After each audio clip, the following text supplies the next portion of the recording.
de 8 ciclo de EduTech a abre. Esse aqui é o ciclo no qual a escola por aplicar para projetos de inovação na escola e o período para aplicar para aqui está desde acaba até dia 21 de outubro. Para o ciclo aqui dia mais nós põe 100.000 florins disponível para a escola por inscrever no projeto e assim por vir remarque para financiamento do projeto aqui.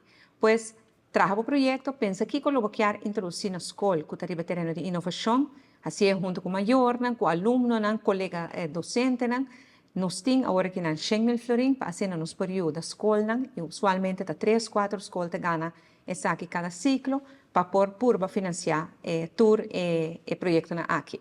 Ciclo 8 é que essa aqui está se completar 800.000 florins que nós põe disponível para projetos de inovação na escola. Me saco de hop escola, hop contento, me saco de alguma escola desapontada que não ganha ainda, não me visa puro para suerte viaje mais.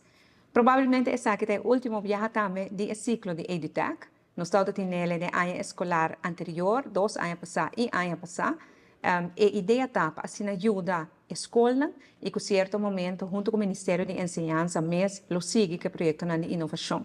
Me está fazendo o máximo esforço para continuar com o EduTech siquiera ano mais e depois traspassar isso aqui também, ojalá de mão do Ministério de Enseñanza.